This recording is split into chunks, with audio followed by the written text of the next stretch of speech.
Au sommaire de cette édition du journal, le canal Naviundo, auteur des Kaléja pollués, la santé publique est mise en cause. Un reportage complet à suivre dans cette édition du journal avec Jeune Kibwe Kiembe. Et puis les professionnels de la plume et du micro de Lubumbashi s'apprêtent à accueillir la 4e édition du marathon de la presse MAP. Rebecca Faïla, coordonnatrice du projet, rassure que tous les décors est déjà planté. Voilà tout pour les titres, mesdames, messieurs. Vous êtes bien sur Héritage Télévision. C'est un excellent choix. Bienvenue au journal. Mais d'abord, le gouverneur intérimaire de la province du Haut-Katanga, Célestin Pandé Kapopo, a présidé jeudi 3 août dernier dans la soirée la réunion hebdomadaire du Conseil des ministres dans la salle de réunion du gouvernorat de province. Plusieurs points ont été inscrits à l'ordre du jour. C'est notamment la mission qu'a effectué le gouverneur intérimaire du Haut-Katanga en Puerto pour la sensibilisation à la paix. Je vous prie de suivre le compte-rendu de ce Conseil des ministres, compte-rendu lu pour vous ici par le ministre de l'Éducation, Étienne Pierre Kabongué. Il s'est tenu ce jeudi 3 août 2017 la réunion hebdomadaire du Conseil des ministres du gouvernement provincial du Haut-Katanga dans la salle de réunion du gouvernorat de province. Dans sa communication, l'autorité provinciale a informé le Conseil qu'il a effectué la semaine dernière une mission dans le territoire de Puerto pour la sensibilisation à la cohabitation pacifique entre les Batois et les Bantous. 2. Situation sécuritaire. Ayant reçu la parole, le ministre provincial en charge de la sécurité a informé le Conseil que la situation sécuritaire est relativement calme sur toute l'étendue de la province, nonobstant quelques cas de vol signalés dans la ville de Lubumbashi. Poursuivant son intervention, il a relevé au Conseil que la mission de la pacification amorcée dans le territoire de Mitwaba se poursuit normalement.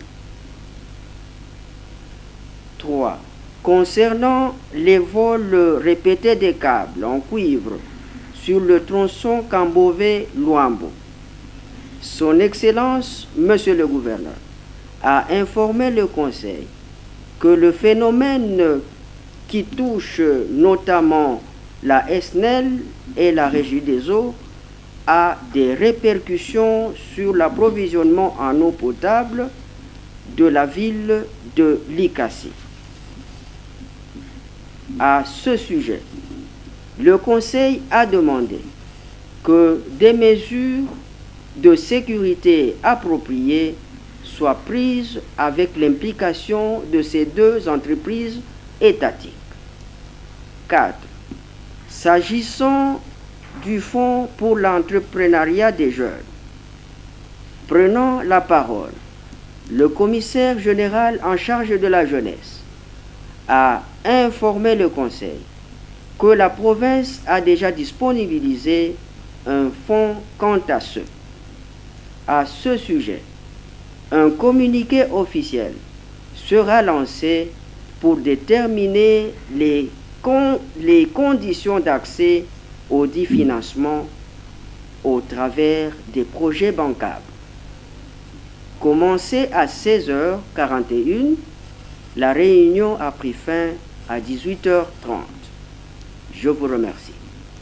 Merci. Deuxième titre de cette édition du journal, toutes les maisons construites le long de la voie ferrée de la Société nationale des chemins de fer du Congo SNCC seront détruites, ce pour libérer la voie d'abord et ensuite pour éviter tout cas d'accident de circulation. Les marchands œuvrant dans les encablures des rails sont sommés de vider les lieux. C'est un reportage de Célestin Toumba.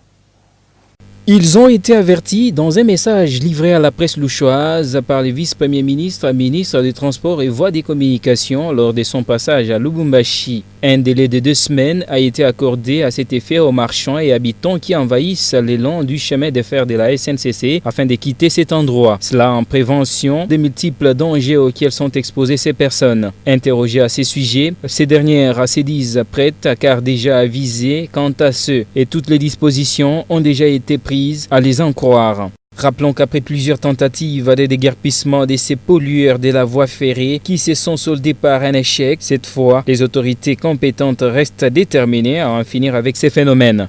Et je vous le disais en titre, Canal Naviundu, siège des maladies. Nous sommes dans la commune Kampemba. Chaque jour qui passe, l'environnement est plus pollué et les habitants de plus en plus exposés aux maladies. Dans ce constat fait par Jeune Kibwekembe, il s'agit d'un appel alarmiste du chef des zones de santé Kampemba qui appelle justement à l'observance des mesures d'hygiène. Je vous prie de suivre ce reportage. Odeur suffocante, ordures qui baignent dans une eau toute noire, des fosses septiques orientés officiellement vers le canal, des part et d'autre, des maisons habitées, des familles presque insensibles à leur environnement. Selon des études, ce canal a toujours été source de plusieurs épidémies à Kampemba. Dr Hugues est médecin-chef des zones. Cette zone est devenue, depuis 2 ou 4 ans, le théâtre des épidémies de choléra qu'on n'avait jamais observé en plein centre-ville. Par le fait que ces eaux sont contaminées, hyper contaminées par les fessiers, par les fosses septiques qui se déversent là-bas. Aujourd'hui, on observe de maladies liées à ces eaux, des maladies hydriques, parmi autres les choléra, alors qu'on n'avait jamais déclaré des cas de choléra dans la zone du centre de Kampemba.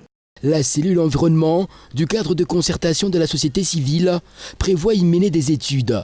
Mais en attendant, on préconise la sensibilisation des habitants. Le canal se trouve dans la commune de Kampemba et que le bourgmestre et le service de l'environnement de la commune doivent vraiment élaborer un plan et des stratégies de protection par rapport à cela. Et nous, en tant que société civile, devons avoir un plan environnemental qui sera dégagé à partir de l'étude que nous devons mener sur place. La vie dans cet environnement exige l'observance stricte des mesures hygiéniques. Dr Hugues. Il faut encourager la population qui utilise ces eaux par marque d'eau potable à observer des règles d'hygiène, le lavage correct de mains après avoir utilisé cette eau et aussi la construction des toilettes hygiéniques qui doivent tenir compte de certaines normes sanitaires. L'eau de ce canal n'est ni inodore, ni incolore, sûrement insipide non plus. Chaque jour qui passe, cet événementiel, 4 août, journée dédiée à la bière, vous vous en doutez, c'est l'invité de cette édition du journal.